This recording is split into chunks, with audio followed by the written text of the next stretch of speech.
making me feel like I always go.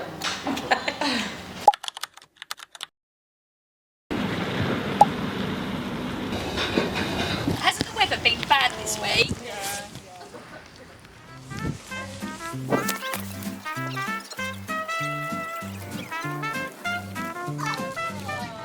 Oh, this is cute! I love this! Oh. We've got fruit and sandwiches in there if you want it. Cute. This is so that is really cute. Apple in it. Tomato and apple. An apple. Oh, a little quiche. Oh, honey, we got a picnic! I love it, it's so cute. Oh, cheers, my honey. Cheers. Today's video is sponsored by Hive.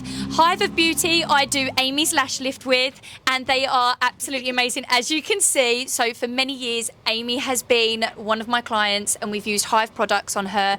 So if you are looking for the best lash lift products, go check out Hive. Welcome back to the channel, and today we have got the amazing Amy Cheers. She is so lovely. If you haven't found her yet, you need to go to her socials. She's giggling because she doesn't want to admit it, but it's true. She's my client who I've known for years. We've done amazing lash lifts on this girl. We have the best chats in her appointments, and she's come on today to just talk a little bit with you guys about social media, and you'll understand exactly why I've chose Amy after today. Thank you so much for having me, Becky. I'm honestly so excited to just be here and be talking with you, because it's been months since I saw you last. I know it has, because you've been away. Basically touring everywhere. I'm so jealous. If anyone knows me, they know that I have hyperfixated lately about moving away, and seeing the world is just like the it's best amazing. thing. I love it. I absolutely love it. Yeah. So where have you been? Let everyone know, because you've done a bit. You've done a bit. Yeah, it's my A-level summer. So I went to America with my family. We did California, and then I went interrailing with one of my best friends, and that is if I could recommend interrailing to anyone, it's so good. And we did quite a few cities. We did Amsterdam, Berlin, Prague, Vienna, Budapest, Lake Bled, and Florence. And then I also recently just went to Ibiza, and that was insane, absolutely crazy. You had a little thing that happened in Ibiza though, because you was telling us about it earlier. Yeah, my phone got stolen in Ibiza. Not good for any content creator, by the way. It got stolen in London in June, and it also got stolen in Ibiza. So, up and down Not had summer. much luck with yeah. But now I know to hold on to it tight. This is why we're on a boat, so no one can come and steal anything. Got my phone tight on me. Yeah. The only issue we've got today is a duck might fly in and grab this lovely food, but that's it. But you were safe, that's the main thing. So Yes. Not the end of the world. Didn't ruin the trip at all. Well, it actually happened on the last night we were in Ibiza, which was perfect, because then we were literally flying home the next day. So actually, yeah, but it it didn't was ruin the just a trip. bit of a hassle.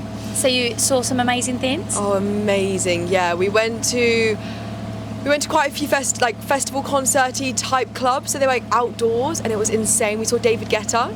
Amazing. And we saw, what a vibe. And we saw Calvin Harris. Oh my god. It was just mental. When you're in a place and you're I actually can't believe I'm seeing this right now. You just feel so privileged and lucky. I absolutely loved it. Yeah. Oh, what an experience. It was amazing. Especially just before you go to uni. Yeah, exactly. Then I'm cracking down for 6 years. She's got it. Trust me. Right. So me and Amy have a lot of deep chats. A lot of girl talk. Girl talk, yeah, Yeah. I love that. And do you know what? A lot of people say, oh, there's a bit of an age gap. How can you get on so well with Amy? The reason we get on so well, I think, is just mindset, or not even just forget social media and the things that we both do. So I'm at the very start of my beginning of social media, content creating. And you're doing amazing. I love you for that. But Amy has been doing it a lot longer. She's got her community really built, so anyone that follows her will know exactly what she does. For those that don't know, what do you do on your social media? So for people who know, they know that mine's beauty, that's why they're here. For you, yours isn't really more like a business that Mine's you're promoting. more lifestyle, probably. Yeah. So I do quite a lot of productivity and studying as well on my YouTube. That's quite a big pillar. But I also on my TikTok and Instagram like fashion, lifestyle, day in the life vlogs type things, just day in the life of a student. Yeah, so type people, things. Things that might help people, an insight, being a fly on the wall. Yeah. And I love that. Her content is honestly amazing. I love Becky. watching your stuff. And I love watching your stuff. I love talking Your about TikToks it as well. pop up and I'm like, go Becky, love this. Very different approach. Tell me about my bumhole hairs. Keep going. I love it. Very, very different. It is very different style. But another reason why I love Amy is not just the content and the mindset, the work ethic. It's great, it's there. But she's a really, really genuine, kind person. Like, and I'm saying that because there's not many people that I spend my days with and I think, I just want the best for you. Like, I honestly mean that. And you, It's actually made me feel quite emotional. And you. There's been times about you. We have had real heart-to-heart like chats with each other, and there's been times where things have happened in our life where like, and we're at different stages. 100%. Like, Amy is obviously just starting out. She's a student. She knows she's trying to get a career. I'm at more the other end a little bit. Like, I wouldn't consider myself old, but you know, mum, 3 kids. You know, student days was a long time ago for me now, but I'm always forever changing what I want to do a little bit and sort of angling where... I do look up to you a lot. Like, I remember when I came into you and I was literally crying. Do you remember this when you were in the old salon? Yeah. And we were trying to do my lashes and there were tears coming down and you're like, oh babe, like I'm wiping the tears. You've got this. But I remember we had a real heart-to-heart then, and like your experiences and when I talk to you, it's just like, I like very much look up to you and learn a lot from you as well. So I think it's like both ways as well. Yeah, definitely. I do. I feel like there's a lot of things, even though you may be younger than me, but I don't think age is a thing. I think it's how people connect, and we do really connect with one another. Like, we bounce off each other, and there's a lot of things you've supported me with because of your experience, and I think that's a nice thing in life. You meet people in the world and you just naturally click, and I think that, like, there's that saying, you meet some friends for life. I can't remember how it goes. Friends for life, friends for a reason, friends for a season. It's something like that. And people come in and out your life. There's no right or wrong if you see people all the time or you don't. I think... Oh, someone cheering. Oh, hey. Oh, go girls. Just casually trying to do their golf session and there's us like, woo. But I absolutely love the fact that when people come in my life, I learn from them as well. Yeah. And I've learned so much from Amy. Like, I've learned so much from you as well. Like, genuinely, I just felt we both found, like, you always say this whenever I get my lashes done. I wish I could just film like our conversations when our lashes are being done, and that's why we've sort of done this. Today's the day. Because we're like, we just talk about everything, anything, and it's just like such a good chat. It's like never a minute of silence ever. Like, it's so good. Yeah. Both got verbal diarrhea. I'm like, right, I'm so glad I've seen you today because I'm having a meltdown and I don't know what to do. And then most of the time, them meltdowns for me is like obstacles. Like, Abby and Jordan, the guys behind the camera. These are, I've always got to get these two in. These guys have been a massive support for me as well. Like, when I started out, I was telling Amy about, I'm going to get, you know, like an editing team, someone that can help me with my vision and filming stuff. And these have been a massive help. But there's a lot of things that you've helped me in ways of bringing my vision and being confident with it. I think when you start out as a creator, you're not entirely sure of the business world. Like, you don't know how much should you be paid, what are your rights in like the social media world. Like, and I think a lot of brands can jump on that and like almost abuse the fact that you have like a lack of knowledge of what you should be paid for. And I think I've just always wanted to be like, no, Becky, like, you need to say like, this is too much. And when you've said to me, like, clients have come back to you sometimes for like 4 rounds of amendments after a video you sent, I'm like, you need to put a line, or like, you need to ask for a higher fee, you need to be confident with like what you want, because you are the creator at the end of the day, you know. And I'm glad you brought this up, because that was a reason why I felt it'd be amazing to have Amy, because Amy has got an amazing community, like I said earlier, and she, as someone who is still very young, has got such a business mind. Creating content, there's such a stigma around influencers, content creators. There's this massive thing about, it's not really a job. What people don't realise is there is so much that goes into this. It's not, like, even today, to organise something like this today, you know, there's got to be sort of like a goal and a vision of what you want from the video, what we're going to talk about. Like, we haven't planned we're just going with the flow, Yeah. just being ourselves. But there's a goal at the end of what we would like to get from it, and that 100%. goal is like to make sure that there's a message for you guys to learn from us, Yeah. and to see why I love Amy so much and what you could learn from her just by following her channel, or just reaching out and being like, hey, it's been great to get in touch with you because of XYZ. Yeah. Like, you learn from people. Like I said, if you're not in a situation where you're going to meet people every day, that's where social media comes in, because you can meet people through their journey. Like we were talking earlier, I'm inspired by watching so many YouTubers, and you know, like from the likes of the fun games that like Beta Squad do, which I always talk about. Like, I love Beta Squad. Yeah, you do. I'd give them a shout out, but I don't think they really care that I'm shouting them out. But you know, people like them, that they're fun and it's like mates just hanging out, like side men, people like that. Like, they're like top of their A game. But there's also like smaller creators that I've learnt from, and people that are just maybe not as well known, maybe in their niche little industry, and I watch them as well, and I think, oh, like, I don't copy ideas, but it inspires. You get inspiration, for sure, inspiration from it. 100%. And the world we live in now is very marketing, content creating. Influencing is like such a big part of a lot of things that people do, and it is a job. Yeah, it is a full-time job. The talk, I went to like a networking talk yesterday, and they were saying how influencers have become a brand. It's not just no longer like, you know, 10 years ago when you had like, do you remember Zoella from the YouTube girl? She used to like little vlogs. Maybe that was I recognise the name. Anyway, so from back then she was sort of the start of YouTube, and it was just sort of be talking about her favourite products, you know, at the end of her bed, and there was no real campaigns. Compared to now, where influencers are brands, and they are sort of a way of marketing products, and like a targeted way of marketing products. Like, the industry has evolved so much, and I think it's definitely a job. Like, the amount of work that a lot of influencers put in. I also think it's changed a lot since lockdown. Yeah. Because when I was that was when I started out doing videos. I don't know if you remember, I said about Same like, as me, yeah. Like TikTok. I started in lockdown. I was like, lockdown came, and I thought, right, I'm bored. I've got time. Yeah.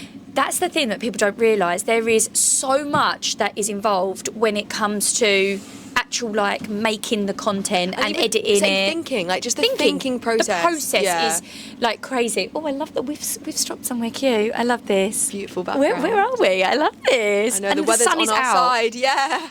Honestly, the biggest meltdown of doing content is things that don't go always on your side, kids and animals, and weather. If we're going to do stuff outside.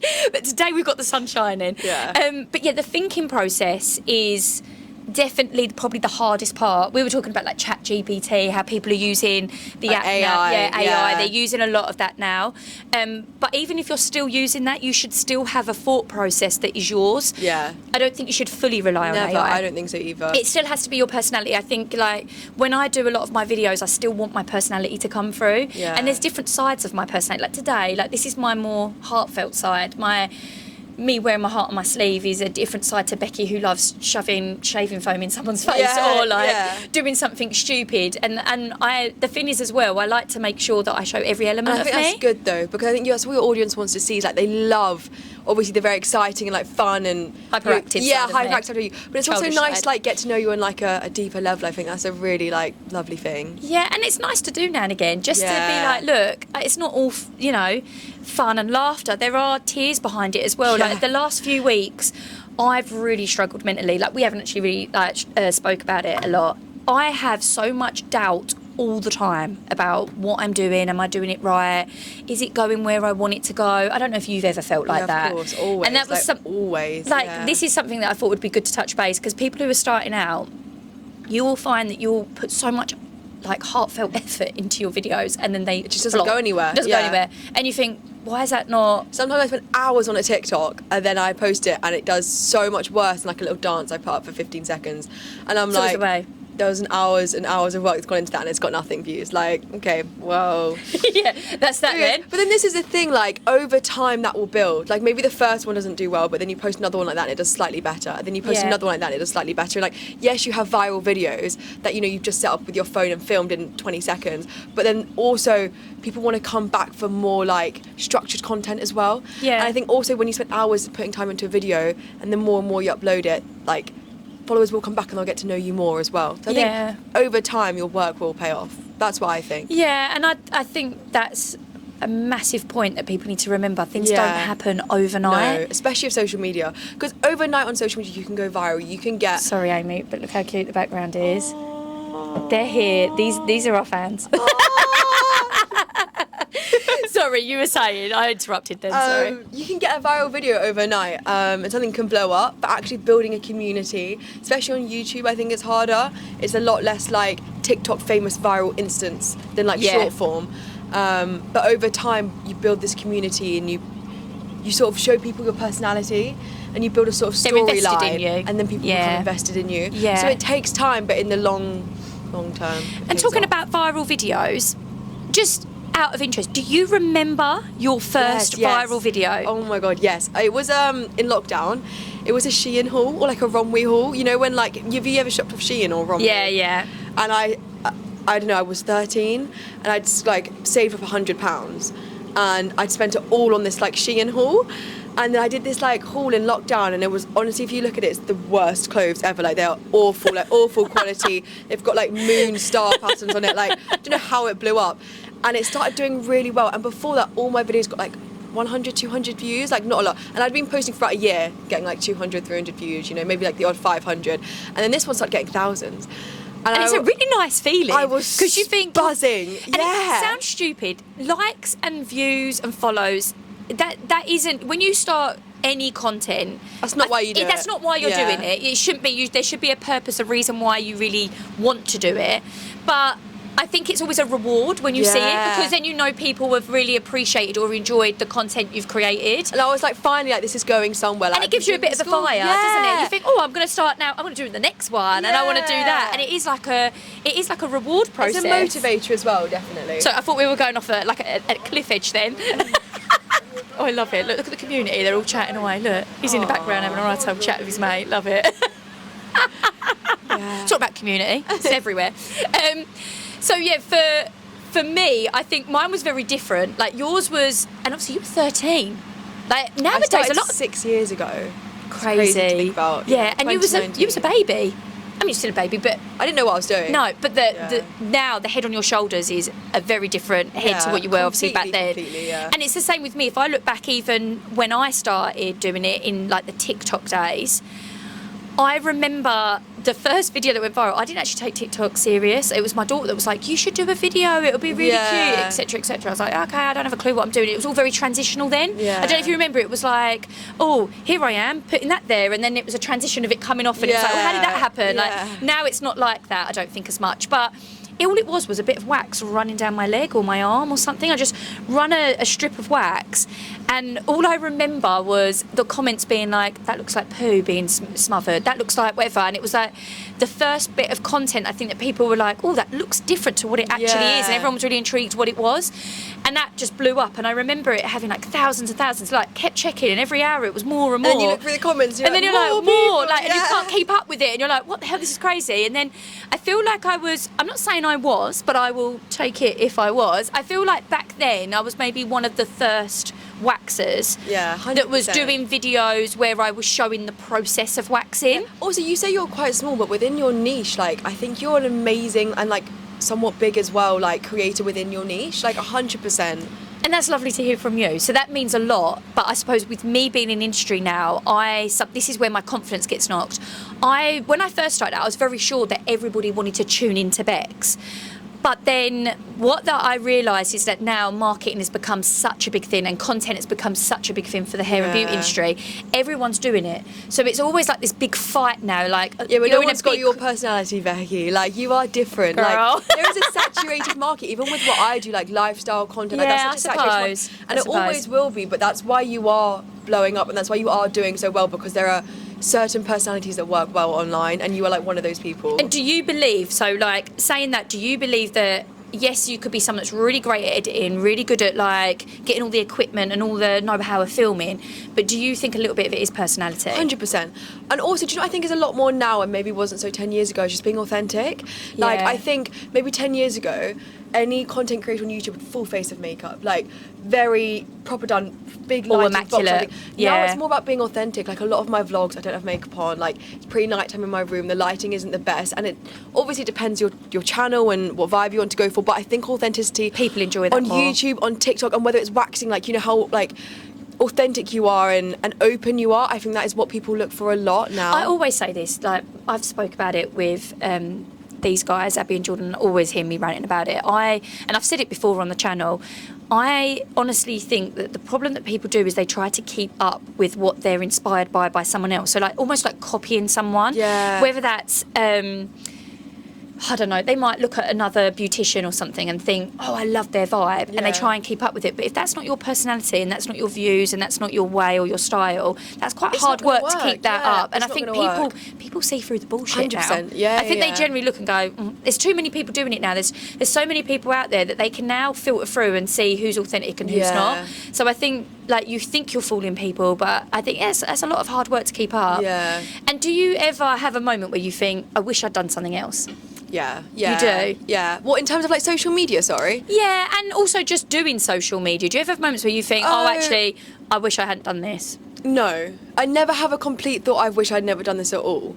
So you do love it? I do love it. I absolutely love it. I really enjoy making content. There'll be certain videos or certain things I do and I'm like, I wish I hadn't done that, or a certain campaign or a certain like brand partnership where I'm like, maybe I wish I hadn't have done that. But overall, like in all, like I love social media. I love creating content, even though it's hard work. Creativity, isn't it? It's a creative output for me, and I think because like at school I'm quite like STEM and etc. It is a creative output for me. It's somewhere I can get my thoughts out, and like when I don't want to be working school-wise, it's something else I can do. Like I love it all. It's hard work, but I love it. Do you? Like, how would you ever regret doing it? No, I don't regret it. I never ever regret it. Oh, we got company as a wasp. Honey, this is ours.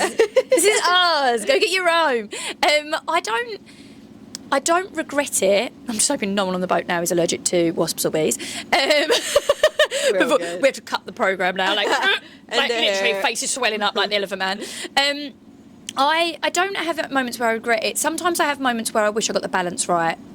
I find that really hard. Like I find that what people don't realise, what we were saying a bit earlier about how it is a full-time job, there is a lot of people that think this is just like, I don't want to be stung, please go away, friend.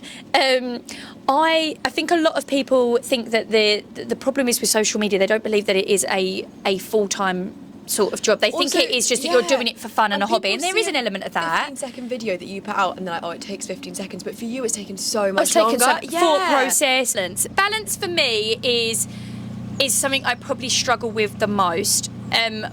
More because I've got 3 kids, because I'm already doing clients, I'm already doing students. It's a full-time job. Yeah. And then on top of that, I feel this pressure, overwhelming pressure. I haven't done content.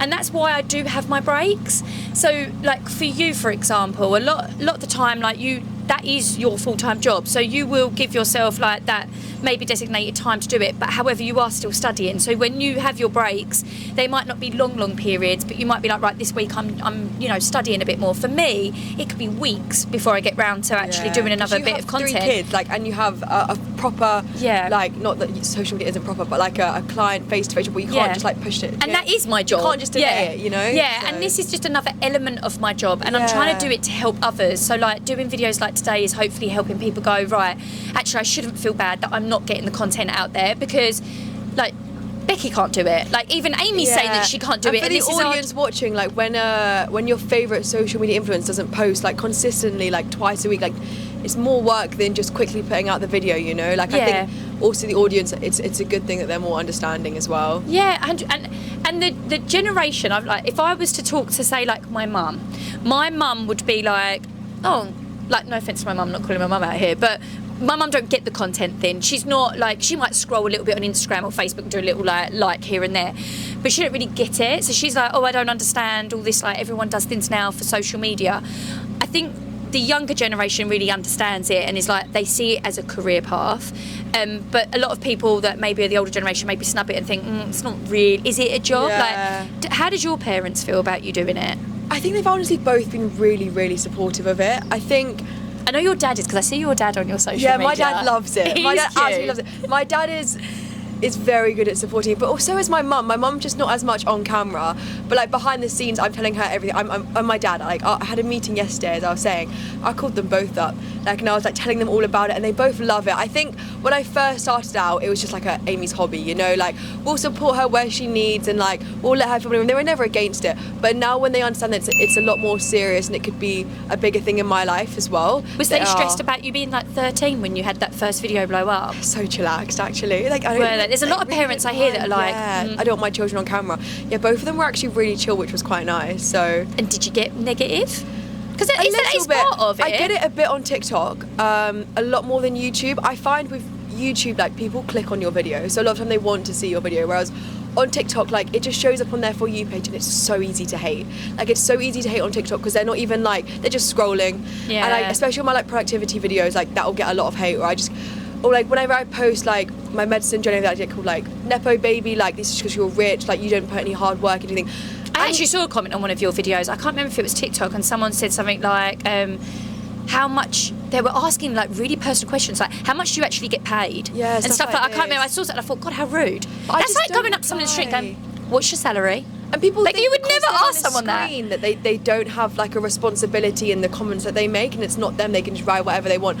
But I've learned like the people who comment that, like there's nothing to them. Like a normal, like me and you, we would never comment hate on someone's post. No, but because I mean? we understand how it feels on the other end. Yeah. And I also think it's personality as well. Like some people just maybe are a little bit insecure. Yeah, and they feel that it gives them a little bit of a boost of confidence because they maybe would never. They can't do this to me in real life, like they wouldn't, you know. No. And that's why I don't take. Do you take like much offence if you ever get a hate comment? Depends on what mood I'm in. Okay, yeah, same to be fair. Yeah. Depends on what mood I'm in. If I'm very confident, see, mine's very educational when it comes to what I do in the industry. So if I'm in a mood where I think, no, without this sounding big-headed, but I know this. Yeah, no, it's so not you can big-headed, say you whatever do. like hate you want to me or whatever, but I know my stuff. Yeah. Like at the end of it, without this sounding horrible, I wouldn't have 12-hour days blocked out, and I wouldn't have people travelling 2 hours to come and have a treatment with me if I didn't know my your stuff. So yeah. like when they say something, I kind of, without this sounding horrible, but I kind of see it's like it's a little bit irrelevant. Yeah. Do you know what I mean? Like because it actually doesn't affect my. It doesn't affect my business. It actually, my business is a bigger reflection of what I can and can't do. But if it's something personal, I've had people say things like, why are you shouting? You're so yappy. I hate that. You're such a geezer bird. Why are you talking about this? You make me feel sick. I've had comments like that. I don't understand. Like, why do you feel the need to comment like that? Like, Or comment on my skin. That's another thing I've Yeah, had. if you don't like my content, scroll away. Like, Yeah. I honestly, I don't get really fake comments, and it depends what mood I'm in as well. Like right now, I'm in quite like a mood. Like, Yeah, you know, comment- whatever. But to be fair, I so get you. If I'm feeling like a bit low or insecure in myself, and then you get a hate comment on top of that, it's hard. People don't realise how that has a knock-on effect. hard, It does. Then it yeah. knocks your confidence, and you start self-doubt. You start to think, oh, maybe I shouldn't do that in the next video. Yeah. And they don't realise it actually it does spiral. Yeah. And that can be a massive reason why people think, right, I can't do the content. And when I hear people in my industry, they go, well, I don't want to put my face on the camera. Yeah. I do think a lot of it is because they have witnessed so much hate out on social media, Yeah, so and they agree. worry about what people will say about them or think of them. Because you've That's sort of sad. like started out social media, like it has been a year. Would you say more than a year? Couple years of COVID. Like you've done it for a while, right? Yeah, like I think I did my first video in either 2020 or 2021, Okay, it's something been like a that. while. It's been a So while. You do have experience though, like starting up your own social media, etc. If people like are watching this and thinking like, oh, I also want to start mine. I mean, I can give my advice after, but what would your advice be to people that That's think, good. I don't want to put my face on the camera. I'm scared of getting hate. You know, we've been talking about like, how would you give advice to someone who would come to you and be like, Becky, what do I do? You just got to start. Yeah. I think you'll hear so much advice of you've got to get the lighting right, you've got to get this. That's something you can work on in time. I think the first thing you need to do is get the confidence of actually just filming yourself. And sometimes, yeah, you might not like the video and you might think, oh, I could have done better, but that's part of learning. Yeah. Like I'm learning doing this. Like Yeah. if I look at my first video that we've done properly with the team, it was me and Andy. There's things I think, oh, I could have done that a bit different. But that's being human. That's Yeah. learning. That's a good thing. That's a good thing when you're self-critical. It's like self-improvement. You're it's constantly improving yourself. Yeah. And I think the only person you should care about that is judging you is you. Yeah, 100%. Not I agree. anyone else. Because at the end of the day, people are going to judge you regardless. Yeah. Like if I look back at the first video I did. So Oh, cringe. it's so cringe. Same as me. Oh, yeah. Do you think anyone that watches me now probably even remembers it if they did watch me from the beginning? No, because they're more focused on the thing that's happening now. And there's so many distractions online now that they'll be over it in 5 seconds and you're dwelling on it for days. So I just think, start. That would be my biggest thing. Just start. You will only improve by starting. You're never going to be perfect from the beginning. You probably never will be perfect. What's perfect is being yourself. Yeah, in my so opinion. Would you say different? No. Would you recommend, say people want to say, I want to start social media, would you say they should start on TikTok? Should they start on Instagram? Should they start on YouTube? What do you think would be the best platform to sort of start on, do you think? It's hard. I've got a different community on every platform. Yeah, so do I. 100%. And a very different response in everyone. I feel like Instagram is probably the slowest. Yeah. So don't get 100%. disheartened if that doesn't fly off. Yeah. Like, I know there's people that's like one hit wonder, it's gone great. But it is the hardest. It's the hardest. Definitely. Like, in my opinion, I've probably struggled the most with trying to build that. But I want it to grow organically. So as far as I'm concerned, if that takes me 20 years to get there, I'd rather do that than pay for followers. Not judging anyone who does, but I want the people that come to me to choose to follow me because they like me or they like my content. And the same again, like TikTok, I think with TikTok it has changed a lot over the years. Like, if I look about how I was doing videos in my community like 4 or 5 years ago to now, it has changed a lot. I'm loving YouTube. I'd say YouTube is probably being my favourite at the moment. YouTube's coming back around as well, because I do think it dipped for a bit, and I've always been a YouTube stan. I was going to say, you're originally YouTube, really, I aren't love you? YouTube. So what would be yours? What's like if you was to say your advice, like for someone, would you say there's one particular one to start? I wouldn't say there is one. I think it's what feels right. For me, YouTube definitely felt right because I like sitting down talking to a camera. I like storytelling. But I do think if you're starting out and TikTok can be easier, just because the videos are shorter, it takes less time to edit. You can film YouTube with your phone, but obviously everyone films TikTok with their phone. Like, even the top Charlie D'Amelio, she films TikToks with her phone, you know what I mean? So it's very accessible, especially if you're starting out. You can edit it on the TikTok app. You don't need any laptops or any software. I think TikTok is a very accessible app to start social media on. But as you said, like, just start it. Like, genuinely does not matter. Like, the first video you make is going to be not bad, but you're not going to love it. Like, it's just natural. When you start anything, when you start a sport, when you start learning a language, you're going to be bad at it. Not bad, but you're just beginning, you know? Beginning, And it's the same with social media. People expect to like pick up their phone from TikTok and it could be like this perfect viral video, but it's not. It's like picking up a tennis racket and then you're in Wimbledon level, you know? Like, you've got to spend time, and then the more you post and the more you learn and get feedback and like understand what content does well and how you like your videos to be put out, the more and more you learn, and then the more you can develop that. It inspires you as well. Yeah. By starting, it inspires and spirals more ideas. And that's all I've done. Yeah, and my first video was awful. And using like, I don't think there's any content creator that's had a perfect first video ever. No. It's just not a thing. Like, so just do it. Yeah, just do it. Just start. Because the thing is, it's true. Social media is a massive part of any business, including brands, which you spoke about earlier. Like, you touched base that you've worked with brands.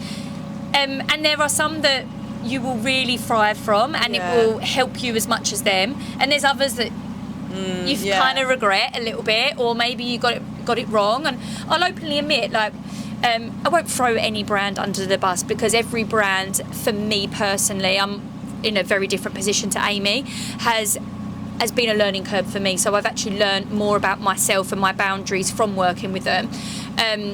There was a brand that I did, quite a big brand, they asked me to come and do some speaking at some events that they did behind the scenes. I think if I'm honest, they used me for their own purpose, and I learned the hard way that actually they were using me and not working with me, if that makes sense. And that was something that I had to learn the hard way. But even though it had a bit of a negative spin on it, it was still positive for me, because I've learned from it. That's what I love about you. You're just always put positive spin. I mean, you've got to in life. Cup's half full. It can't always be empty. Always. So for you don't have to throw anyone under the bus. Has there been a brand that you've ever worked with that you've been like, nah, I wish I'd never done that, or that was an awful experience? Yeah, some brands are very like, the thing is, when you work with a brand, and say this is now for anyone who like has started social media and is maybe coming to the point where they want to work with brands, like I always think when you work with a brand, it benefits you both, you know, like they're paying you, obviously you're paying your fees, and you know, you probably like the brand if you're working with them, and it benefits them because you're promoting them. But then when you work together, you also must like come together and like speak together. And my least favorite thing that brands do, just in general, without throwing anyone particular under the bus, is like sort of caging you and what you can do. Like, if I work with a brand, I know what works well with my audience, and I think anyone who's doing brand collaborations should communicate this with any clients that they have, and like, you know what content you want, and obviously they must have like marketing goals they must hit, but like, don't completely change your content just to suit them. Yeah, I think you've got to stay organic, because otherwise your audience is like going to see it. we spoke about authenticity. Yeah, like you want to be you still, even when you're working with a brand. Yeah, the audience will see it and see this is an ad, scroll past it. Like, it's not benefiting the brand, even though they might think it is because you're saying the right things. But like, you know your content well. So I like it when brands give you like an open brief and they sort of allow you to create content, be a little bit more flexible with the brand it. in it. Yeah. And I think that, like, if you are looking to work with brands and partnerships, like when you sign off a contract and when you communicate with them, look for that openness and communication within a brand partnership. And in that, if anybody that works for a brand and is looking for people to work with, take that on board, because there is nothing like, it's honestly, it's such a kick in the gut when you think, I know my style, I know what works for me, I know why people like me. You're asking me to work for you, but you're telling me that I'm not allowed to do X, Y, Z. I'm not allowed to say this. Like, if you want to benefit from that person, you're paying for them. The only way you're going to benefit from it is by letting them be them. Okay, I know there's boundaries, I know that, but like, allow them to be themselves. Allow them to make the content that you liked in the first place. That's the reason why you're asking to work with them. Like, and let them be their genuine selves. I think like when there's so much, and I think nowadays, I think people, I don't know if this is just maybe what I've took on board from it, but I do feel like a lot of brands, whether they're small or big, just assume because they're paying you, you just got to get on with it. Yeah. But actually, there's always someone out there that wants to work with you more. Yeah. So remember that, like, you don't own them. Yeah. Do you know what I mean? Like, I mean, your own boss. Like, when you do social media, like, you are self-employed. You are the one that you're leading your content. So don't let them just tell you what to do. Obviously, there has to be like compromises, and they have to have their input. But make it a compromise. Work with them, not just let them. Like, don't work for them, if that makes sense. Yeah, definitely. Yeah. 100%. Oh, I love this. Hopefully people are getting stuff from this. Yeah. But like, you know, at the end of the day, if things flop, they flop. Don't take it to heart. Like, I've gone through patches where I think, oh, my videos aren't doing so well. Yeah. It is what it is. But keep going. Honestly, you will get there. That's what I think. Yeah, honestly, you'll 100% get there. People starting out, like, it took me like a year and a half before my first video blew up. And it doesn't seem that long, but that's like over 50 videos of me posting in the day. Continuously. That didn't do that well, you know? And then there's only that one video. For some people, it's 5 years before like a video blows up. And if you enjoy what you're doing, just keep going. That's the main thing. I think enjoyment. You have to enjoy it. Otherwise, you're gonna not want to carry on. You know, you're not gonna want to carry on, and then you're gonna be relying on views for the enjoyment of it rather than actually enjoying creating content. Oh, 100%. Yeah, I agree with that fully. So, putting a bit more of a positive spin, is there a brand that you think, I loved working with them? Is there someone you want to big up here and say, like, they were like an amazing brand I worked with? I've got two, actually. Oh, go for it. Okay. Go. So fashion-wise, I've got like, sort of fashion-wise and like productivity. So fashion-wise, Subdued. You probably see my stuff. Yes, I have. I've seen you do stuff with them, yeah. They're amazing. I absolutely love Subdued. I sort of choose what clothes I want, and they're like, we know you do fashion content, like you do you girl, you speak to the camera, you add music to the camera, everyone, and they let you be flexible. They're so flexible. Yeah. I love their clothes. They're so lovely communicating as well. They're quick on approvals. Love working Subdued fashion-wise on TikTok. On YouTube, I have done short for them as well, but Adobe Express, which is quite a niche brand, I've just signed a contract. I've seen them a lot, you know. Yeah, I've just signed a contract with them for the next 3 months, actually, because I really liked working with them before. But like, obviously you can use them to like I don't want to promote them in this video, obviously. You make posters, make resumes, etc. So it's quite an actual good brand that I feel like aligns with me and my productivity. But when I had a briefing call with them, and they were like, we understand you know how to make productivity content, and they were like, we want you to tell us like what you want to do, and we will always put our input. And when we had this call, it was like it was like a back and forth of like, this is what I want to do, oh, can you input that, love that idea, like I'll incorporate that into my content, this is going to be the storyline behind, it's a 3-month series basically, like this is going to be the storyline behind the 3-month series. And that was an amazing brand like that I'm working with now. That's so and good I really to hear. love. Yeah. And actually, because they're quite big brands, you kind of would assume they're not going to support you like that, but it's good to see that there is brands out there that are supporting the content creators, and hopefully there's people out there that are actually now starting to see the work that goes in behind it. And that was the purpose of today, so people can understand that we're not just sitting here demanding money because we make a video that might to you look 15 seconds. There is a process, there is a brief that we have to follow, that there is, you know, requirements that people want from you. You do have to go out, it does take time, you do have to be like, you know, there is AI and there is things out there, but we have to put our spin on it. And you know, I also think it is a lot of social media, like emotionally, like for me personally, sometimes I'm like, I've got to film this, but I don't feel well in myself. Yeah. And like obviously I can imagine you as a mother and like 3 kids, and obviously I'm in a different scenario. I'm a lot less like grown, I have a lot less experience, it's probably a lot less mature as well. But like when sometimes I come home from a hard day at school, I've had a really crappy day, and I've got to film something, I think the emotional and mental pressure to then go on camera and be like, this is going out on YouTube forever, you know, like you want people to see the best side of what you're trying to do. I don't want people to think I'm a negative person if I'm feeling negative that day. I don't want people to see this bad impression of me, or people to start hating on me. And you know, like if I ever put a video out that I don't really feel like I wasn't myself, I was feeling low, that's one I'm not proud of it. I think that's like a hard part of social media. It's just having to feel like you've got to be a certain person. But the thing is as well, if anyone had a normal job, like when I say normal, you know, you go into the office, you go to wherever, work in retail, it doesn't matter where you are, you would still be allowed holidays, sick days, stuff like that, yeah? So if you think of it like on a content perspective, it's a job, but where do you get your holiday? Yeah. Where do you get your sick days? Where do you get your like, I need a breather to recharge and come back? Yeah. Because if you don't, people are like, well, why haven't they posted? Yeah. They say they post every week, and that's Thursday, Sunday, whatever day is their post day. They're not posting. And you've like, it's sometimes when the pressure is on you, you don't bring the content that they're going to enjoy. Exactly. So then that's when you start to think, oh, actually I'm deflated by what I've put out. That's the only time I've not enjoyed it. I enjoy social media like 90% of the time. Like genuinely I love it. I love creating content. But it's the times when like I have like 20 DMs being like, where was Sunday's videos? Oh, you're not doing it. I've had a really hard week and I just feel like drained at the end of school. So I feel like it's being a bit negative. I love social media. No, but it's good. The thing is, it's good to be on it. This is the whole point of my channel is about honesty. And that's why I really like the thought of you being on here, because everyone does see that upbeat Amy. You are always so positive online, and you show the fun side of what you do. And you didn't get like... I can't even know how many subscribers have you got now? I know it's 300 and something. Yeah. You've got a lot of subscribers, yeah? You don't get there for just nothing. You've worked hard on it for over the years that you've done, and like you've got there, but there are negatives to doing what we do. Like, and I know I'm very much at the beginning, but I've seen how that negative can sometimes make you feel a bit like, oh, am I doing it right? Or oh, I haven't got the mic, I'm tired. I don't I've got want to it breathe. just negative because it is a privilege. Like it is such a privilege to do what I do.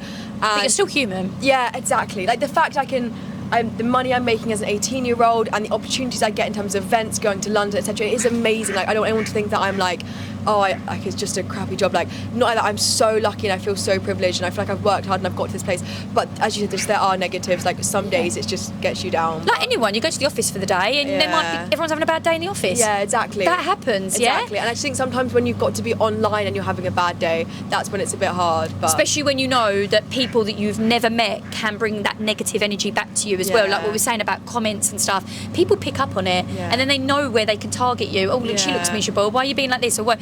And then it puts you in a deeper spiral of, oh, I feel even bad about myself even more. So that's a reason why sometimes it's good to do these honest videos and let people know what an effect it has and how much goes into it, and that there is negative spins on any job regardless of what it is, but it is also a privilege. Like you say, it is a privilege. And for anyone who wants to start social media, like I'd never regret doing it. Like it is just the best thing. Like the fact that there's somewhere to put my creativity and thoughts, I can share like my thoughts online and just like share my life. Like it's amazing. The job is amazing, but just there are downsides. But I guess to every job there is, you know. So what I'd like to sort of end it on, let's just say, is there a place that you would love for your social media to get to? Is there a goal? Yes. Oh, do you want to share that? Are you happy to share that goal? 3 minutes though, like I might. You go for it. No, go for it. Where do you want to see yourself? Obviously, right now it's lifestyle a lot, and I vlog. I've got 6 years at university. I'm milking the university content. Like, I will be doing uni vlogs for the uni next guys. 6 This years. is your girl, okay? Yeah. So definitely want to do that. But in my uni course, you can intercalate, so do like a year out and do like a different degree, basically for like a year.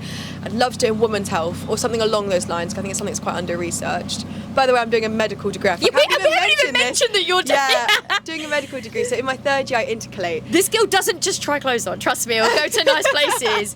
She's going to be the people that's going to help you. So listen, this girl's clever. And then I think when I graduate, like I maybe take a gap year and just see where my social media is at. And I've got my degree now. And then you have to do your junior doctor years for 2 years or 3 years. But I would love to work as a doctor part-time, and then also do social media part-time, but potentially change like the niche of my channel. So it will still be lifestyle, and I reckon I'll do lots of medical school vlogs, life in the day as a doctor. But like if I had the knowledge of women's health and different aspects, maybe start a podcast. Because I think the amount of people you can reach on social media is something that I've realised. You reach so many people, and the amount of DMs I get, and if you're the same, like, you've helped me out so much, like, I literally get tearful sometimes when I read DMs being like, this is what you've done for me, like I look up to you so much. And the fact, if I had the knowledge of a doctor and I've been through 6 years of studying, and then I could help more women out with health conditions and problems and just be able to put the information out there, I think that's something I'd love to do in the future at some point in terms of social media. And that is where I see, like, in the long term, like 8 years time. I see it happening though. 100%, that is what I'd love to do. I see that happening, and I think you'd be the perfect person for it. I'd love to because do you're that. down to earth.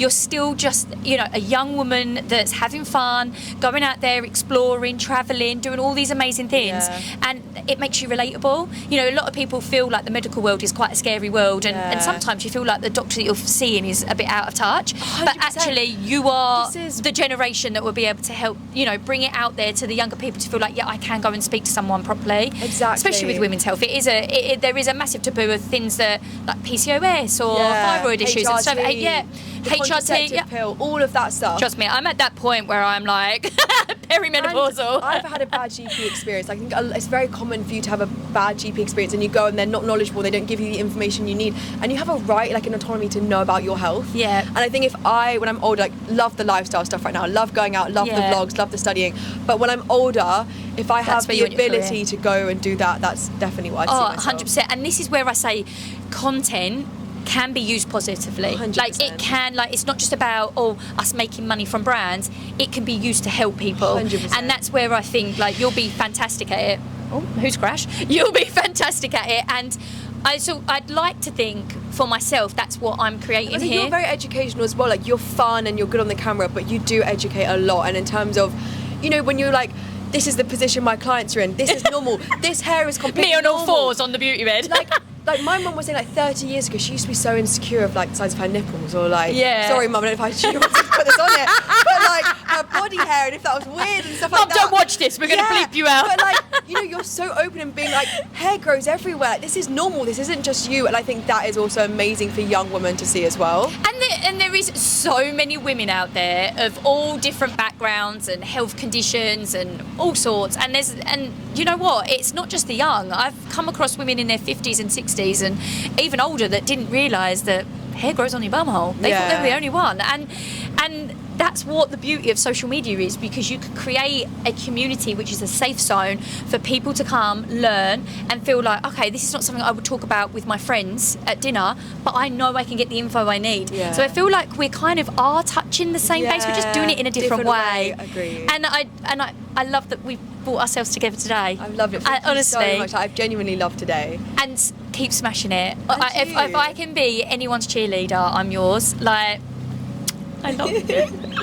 Love you.